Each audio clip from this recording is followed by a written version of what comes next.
Good evening. My name is Joel Thompson, and I'm the principal here at Mount Lebanon High School. On behalf of the faculty, staff, and administration, I would like to welcome all the family members and friends who have joined us this evening. All of us are here for this distinguished evening in order to witness and to celebrate the induction ceremony of the Mount Lebanon chapter of the National Honor Society induction class of 2024. The National Honor Society is an entity of the National Association of Secondary School Principals. This organization founded NHS in the early 1920s to recognize the best attributes that high school principals hope their students will learn and demonstrate. A committee of 5 teachers met to review the applications of students interested in being inducted into the organization. These teachers examined each applicant in the light of the 4 pillars of the organization: scholarship, service, leadership, and character. The selection decision is a difficult one for these faculty members. I would like to thank the committee for their work during this process and commend them for the seriousness of purpose with which they approached their responsibilities. We are joined tonight by the following Mount Lebanon High School seniors of our National Honor Society chapter. Each will speak about one of the 4 pillars around which the society was founded. Brooke Morawski will speak about the pillar of scholarship. Sutter Smith will speak about the pillar of leadership. Sarah Hudak will speak about the pillar of service. And Joseph Tipton will speak about the pillar of character. At this time, it is my pleasure to invite Brooke Morawski to the podium to speak about the pillar of scholarship.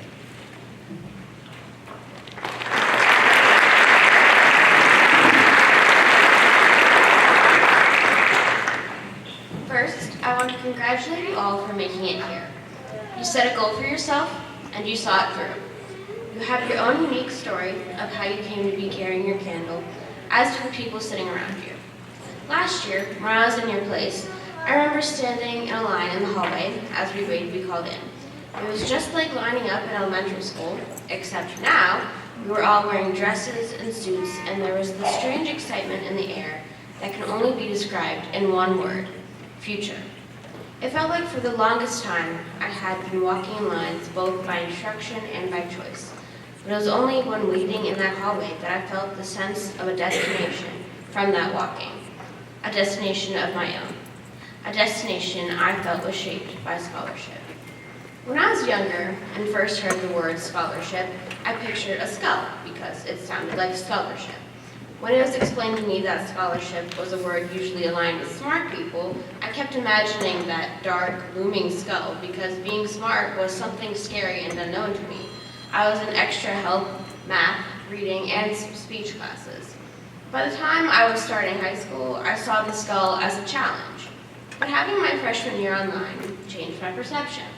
I'm sure you can all recall the lessons adjusted for hybrid school. Every assignment you taught yourself with Google as your tutor. Learning became a choice, because if we didn't want to learn something, well, we could just look it up. I decided to commit to academic integrity. I decided to work hard on essays that now I'm extremely proud of. Because of that, when I thought of scholarship, I no longer saw that skull of the motifs I studied and learned from English class, which helped inform ideas for books I wanted to write or was writing. As the years continued, I saw scholarship as writing detailed journals for Jane Eyre, or spending hours diving deep into the topics for APEGs and DayPush. This is what I mean when I say scholarship shaped that metaphorical destination of mine. It showed me how much I cared about writing, and how, with enough determination, I could keep doing it all throughout my life. It showed me who I am. A year ago, when I sat in those same auditorium chairs, I felt myself in my future. This future was not a place, but a feeling, a knowing that I was prepared. I knew the challenges that I'd surpassed to get there, and because of those challenges, I knew myself a little better. I used to think that being a scholar was a frightening battle against your brain and your peers to be the smartest. But being surrounded, as you are now, by people who have their own pictures of themselves being a scholar, I realized that to be a scholar is to learn and dedicate yourself to caring about this growth. And by being here, you've all proven your dedication. I'm sure at this time in your life, you're starting to think about your futures and what they may look like, just as I did and still am. But when trying to picture this, I hope that you can all remember what it is that got you here and how your future destinations lie in your dedication. Thank you.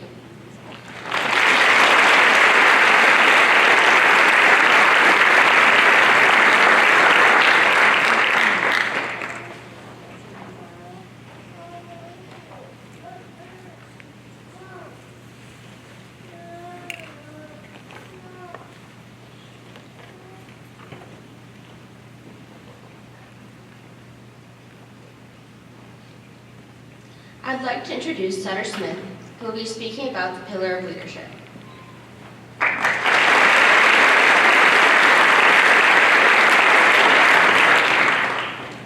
Good evening. Congratulations on being inducted into the National Honor Society. One of the reasons you were selected for this honor is because you are leaders in our school. Leadership is often tied to roles and titles, but it can be as simple as working through something that you've never done before and having the courage and grit to figure it out. This is my leadership story, and it all comes down to 2 words: just ask. In 2020, I made an Instagram page parodying New Schoolers, one of the biggest groups in skiing. I called it Newish Schoolers, and to my surprise, there were 5,000 followers within 6 months. I got to interview Olympians from the U.S. ski team, like gold medalist Alex Hall, and make friends throughout the industry, the country, and others based on their shared love of skiing. Then 2 years ago, I had this idea to bring the community together through a free-to-enter ski event. At the time, it seemed simple. I found Seven Springs Park crew contact and pitched it. He said he'd be up for it, but never pushed the idea through to the mountain operations team. Within a month, I realized both that I was being ignored and also how unprepared I was. So I shelved the plan, but kept working to make friends in the industry, opening as many doors as I could. Every time I shared this event, I would ask for their support, and after a full summer of pitching, I found people who were willing. I came into the following winter confident. I had the idea, the sponsors, and the drive. I asked a park crew member friend at Wisp Resort. He was stoked, but he had no sway. So I pushed a little harder. I asked for his boss, and after meeting with him, I was again passed on to his boss. Now I really felt unprepared. I was talking with the general manager of a multi-million-dollar ski resort. He asked for a professional proposal, and he was also curious about my experience running a promotional event, which I had none. So I circled back and asked my friend Tom Walsh, a Pittsburgh native, X Games medalist, and the voice of Olympic free skiing, who had been running these events for years. With his guidance, I submitted a proposal to WISP's corporate offices. 1 month later, I got the stamp of approval. The Goodish Jam was happening. The event was planned for 3 weeks out, and I had nothing to show. So again, I asked. I asked the WISP park crew for help building and designing the setup. I asked for flyer design help from my graphics teacher.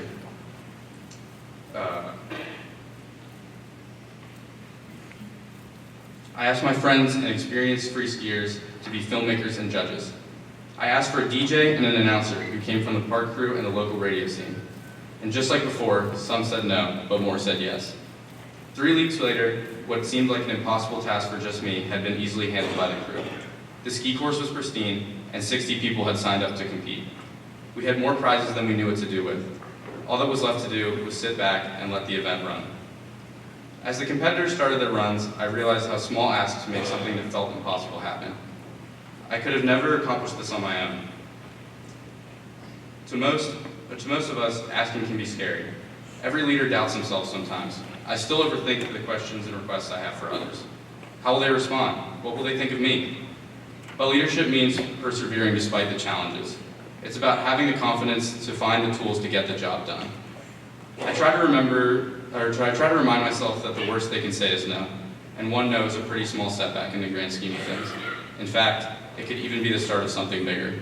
So the next time you're working to accomplish something that may seem impossible on your own, take a deep breath and just ask.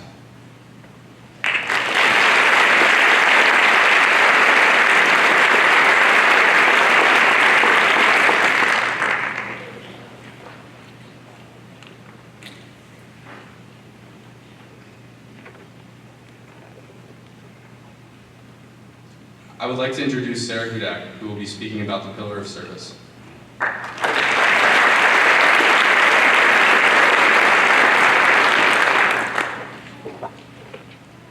Good evening. To begin, I would like to congratulate all of you on your induction to the National Honor Society. The journey towards this accomplishment speaks to the integrity of each and every one of you. The service you have devoted will make a lasting impact on those you served, and each of you as an individual alone. We all have passions. For you, it might be a sport, an art, or no other hobby you simply cannot picture yourself without. My passion was staying active, whether it be through lacrosse, running, or even just walking my dog. I'm still very passionate about these occupations, but when I tore my ACL roughly a year ago, I knew I needed to pick up a new activity to distract myself from the extra time reminding me of the passions I could no longer express. After surgery and the start of my recovery, I chose to occupy my spare time serving with the after-school and sports programs at the Boys and Girls Club in Carnegie, an opportunity I was given as an AmeriCorps member. I've always loved kids, and in my position, I take on the role of a mentor, a tutor, a coach, and a friend to the youth in the area. After these past 3 years, I hope you have learned that service is best given when tailored specifically towards your own interests. Although that might sound selfish at first, it is true that aligning service with your own interests and passions results in more meaningful contributions, greater fulfillment, and long-term commitment. Rather than feeling service and volunteerism is a burden, it can be something enjoyable, something to look forward to. The more hours I spent at the Boys and Girls Club, the more I looked forward to serving and watching the kids grow each day. I looked forward to playing games with them in the gym, doing art projects and learning STEM with them, and helping them do their homework, or at least trying to. During my service, I was gifted with the ability to see my impact over time, and to really feel it. One of the kids that I worked with at the Boys and Girls Club after school program, Dylan, is on the autism spectrum.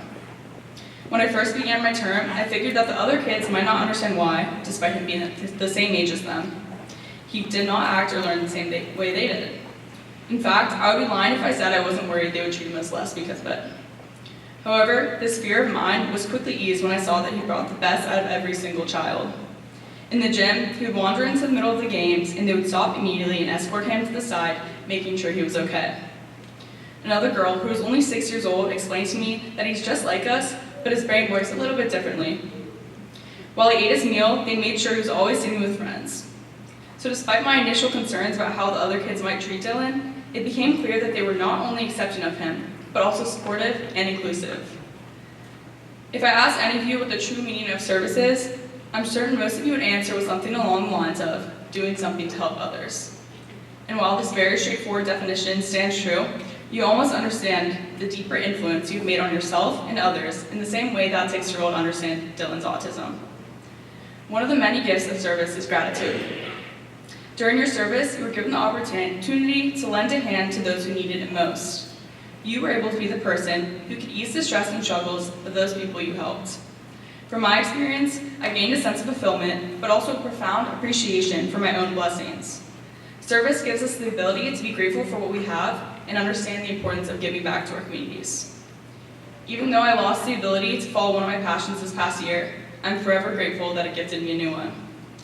Looking forward, I ask that you do not only look at this as a final celebration of what you've already accomplished, but instead, the celebration of a new passion and service.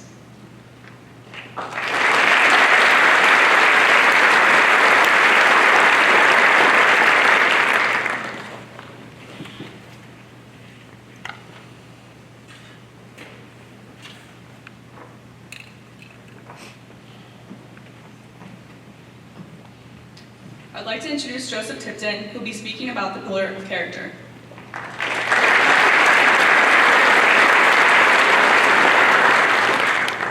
First off, I would like to say congratulations to all of you for being inducted to the National Honor Society. I'm excited to talk to you tonight about character. What is character? We all have definitions based on what our parents, coaches, or teachers have told us. I'm sure we all think that character is toughness or grit, or as Abraham Lincoln said, what we do when no one is looking. Helen Keller espoused the development of character is the experience of trial and suffering. An ancient Greek historian, Heraclitus, said, our character is our destiny.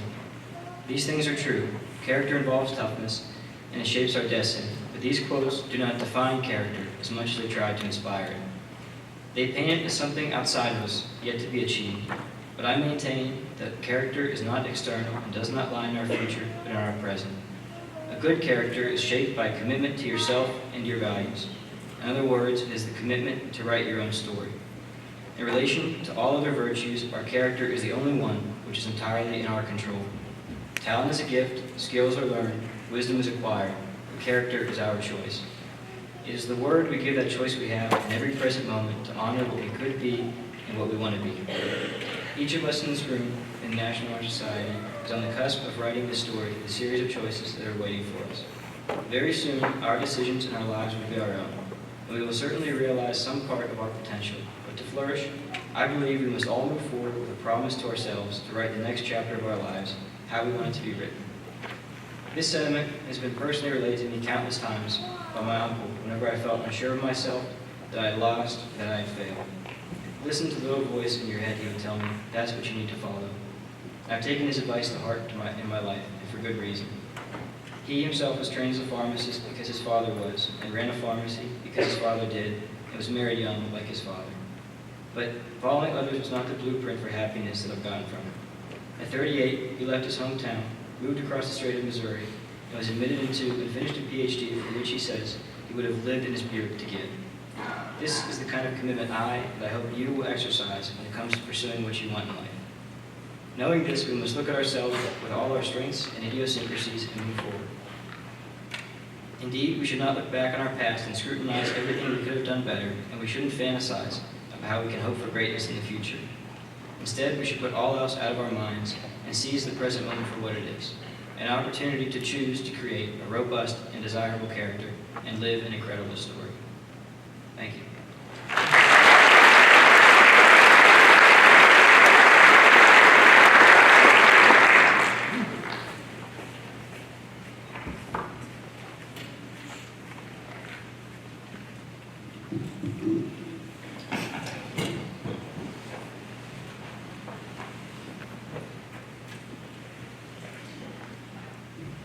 At this time, our high school unit principals will begin the official roll call for the Mount Lebanon High School National Honor Society induction class in 2024.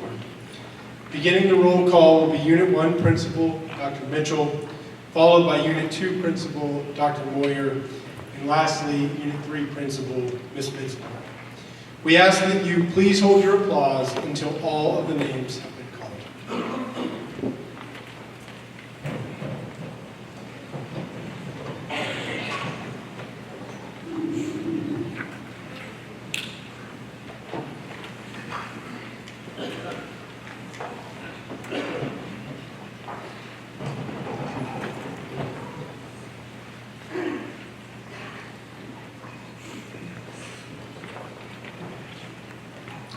Rania Al-Kafashi.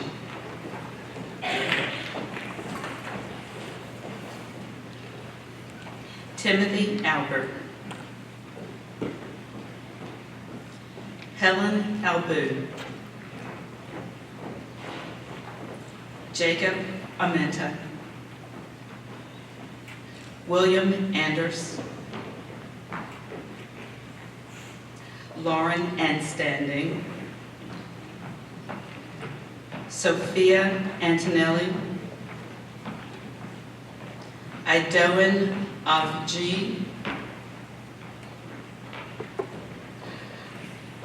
Rami Azam.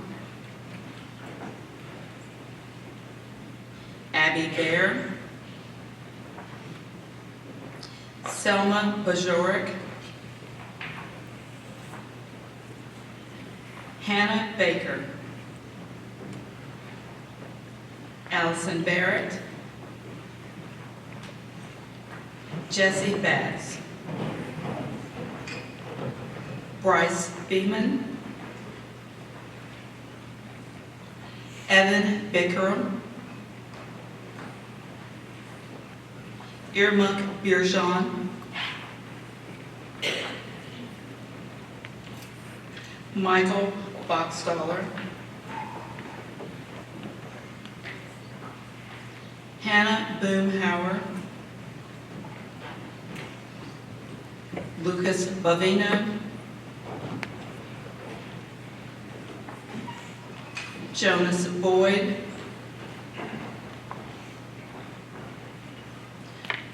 Piper Bausick, Clara Bruno,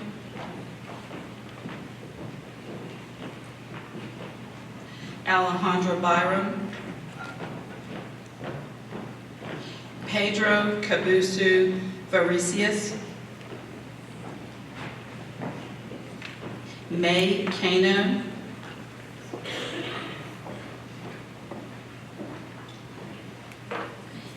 Annie Castro, Sylvia Ching, Carson Cheskowich, Sofiko Chambarisi, Peyton Collins, Riley Collins, Mia Coriolan, Adeline Cox, Sabrina Cox,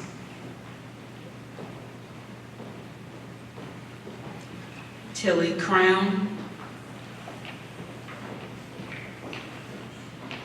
James Diallo, Cale Davis, Isadora DiMacedo, Samuel Dibert, Sean Darwadkar, Riley Donato, Hannah Donahue, Ryan Donahue, Colin Doran, J.T. Doran,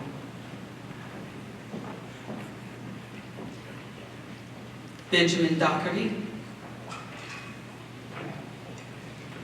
Allison Dowds,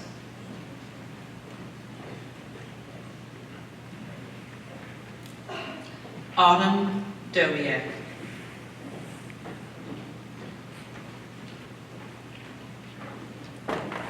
Elsie Ely,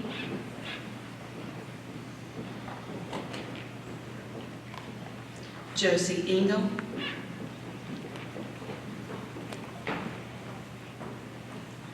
Caroline Ursagovic, Sylvie Erickson, Addison Evan,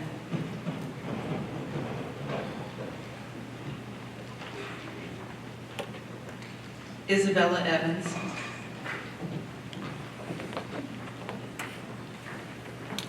Logan Ford,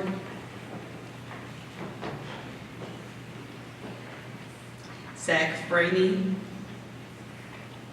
apologize, not here, Jeffrey Friedel,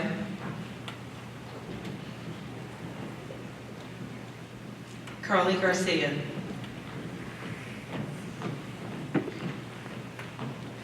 Evan Jingo,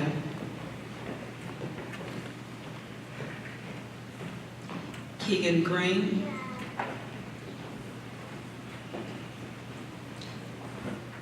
Chloe Griffin, Rowan Hancock, Caitlin Harps.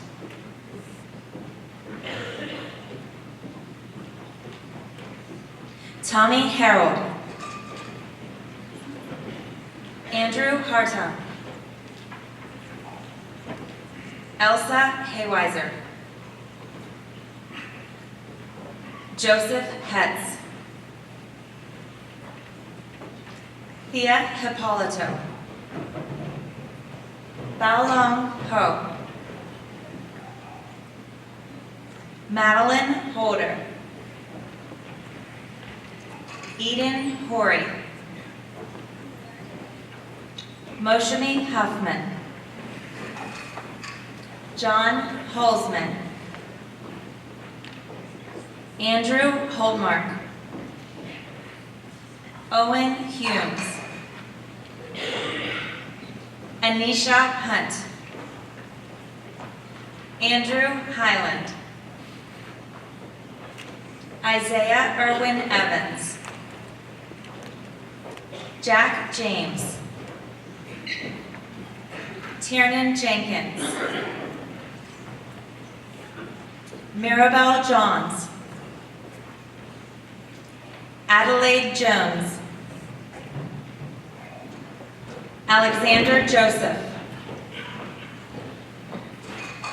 Jack Joseph.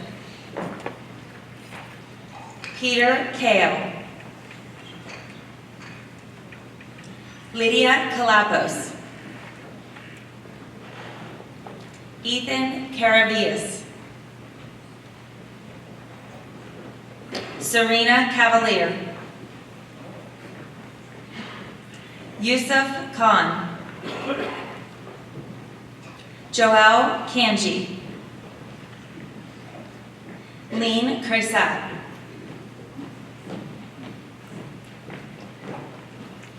Caden Lane. Pierce Latona.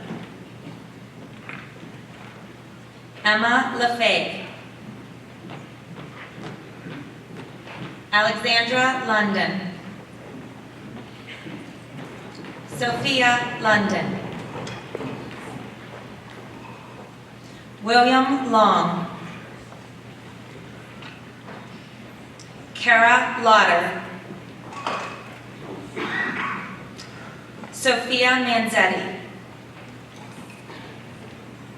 Josephine Marchek. Holden Maddie. Alexander Maxim. Addison Mayer. Lenny McCann. Shay McCarthy. Chloe McGee. Evan McGill. Esther McMahon. Maeve McNamee. Grace Metz.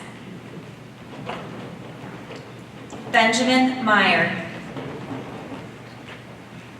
Lucian Mickish. Zachary Milano. Lydia Monticello.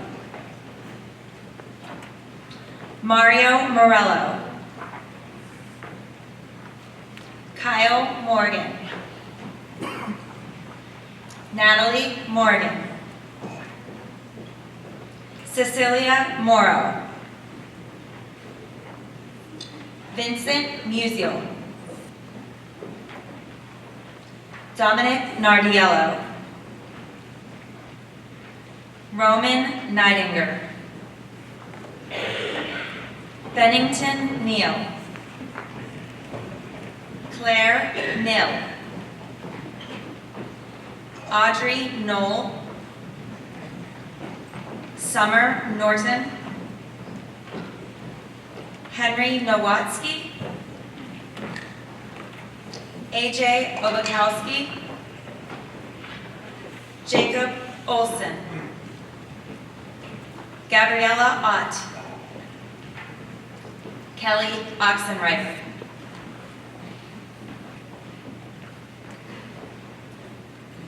Milena Palashak. Genevieve Palumbo.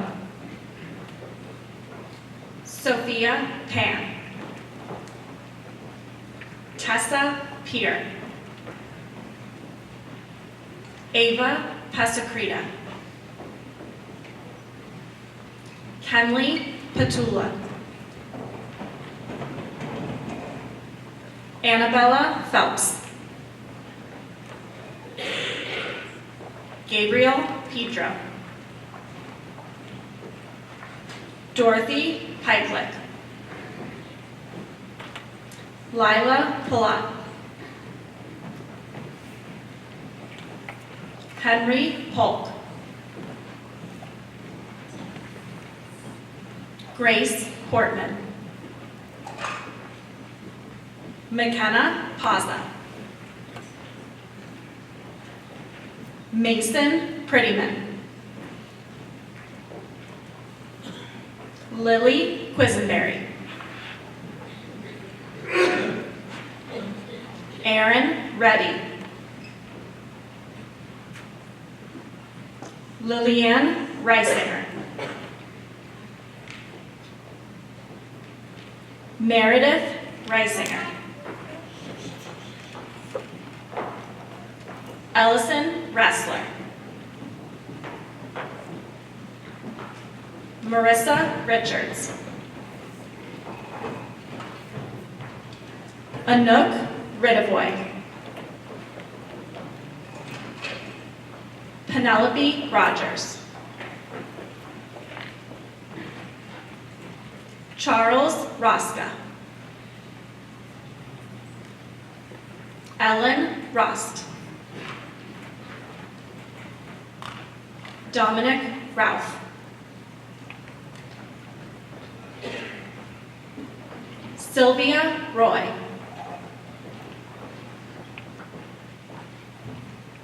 Aisha Sarabakova. Sophia Savarese. Francis Skorakis. Owen Silver. Violet Slagle. Delaney Smith. Cameron Smith. Mark Summers. Clara Sun. Ben Tabak. Joshua Talarico. Sally Tan. Elena Tetel. Emma Taylor. Francis Tetlow. Michael Tetlow. Annabelle Thomas.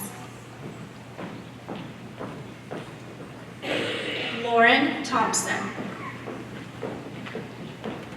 Leo Umbras. Maximilian Valderrama. Katie Vilsick. Silvana Voyevich. Grace Wagner. Anaya Walsh. Ava Warren. Kate Warren. Grace Weir. Jack Werzen.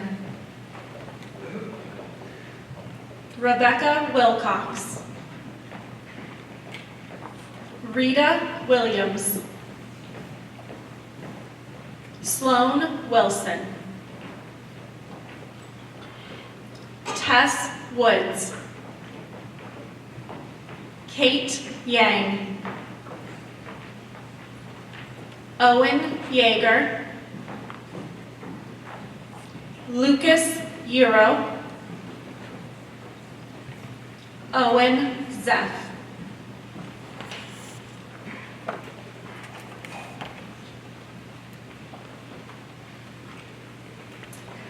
At this time, NHS advisor, Ms. Christy Parsick, will administer the NHS pledge to students.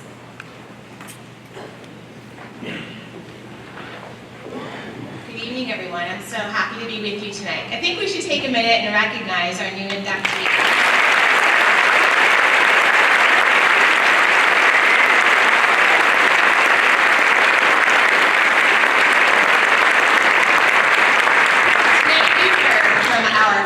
NHS seniors about their own experiences and beliefs about the characteristics and qualities for which you have been recognized this evening. And although it's certainly a time to celebrate all that you've accomplished thus far, it's also a time to look to the future and figure out what part you will play. If I have learned anything through our encounters the last 3 and 4 years, is that you are very capable of doing this. I see it in how hardworking you are and engaging with your teachers and peers. And most importantly, I've seen it in your willingness to help. Simply put, I see our future in all of you. Having the title of being a leader is one thing, but actually doing the action is the vision of all of you working together, your actions and attitudes cultivated over time for the betterment of our school and our community. I encourage you to think of National Honor Society not as a signpost marking the end of the road, but instead as the beginning of an opportunity to give back. Do not underestimate the impact that even the smallest act of kindness can have on your friends, your teachers, your loved ones, and most importantly, on you. I've enjoyed spending this evening with you, a time of reflection on all that you've accomplished so far. And I look forward to working with you in the coming school year as we plan for the opportunities to make our school and community a better place. So we have one last piece of business before us this evening, and that's to take the pledge. So at this time, I'm going to ask that our 2024 induction class please rise.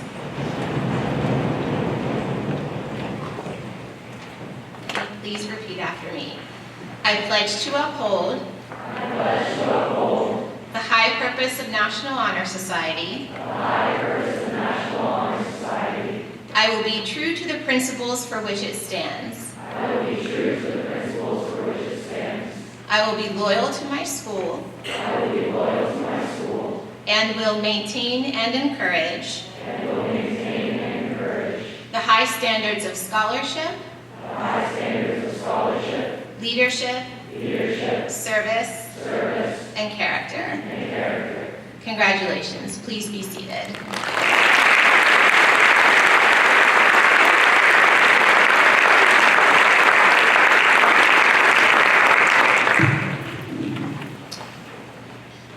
In the spirit of recognition, I would ask the inductees to think of a person in your own life who has been a remarkable voice of encouragement for you. I would imagine that one immediate thought you are having is your family. Make it a point in the near future, for whomever that person is, to say thank you to them for being a positive influence and helping you get here today. As you move forward, I would encourage you to look for the opportunity to be that remarkable voice for someone else. Once again, please join me in congratulating our class of 2024 National Honor Society.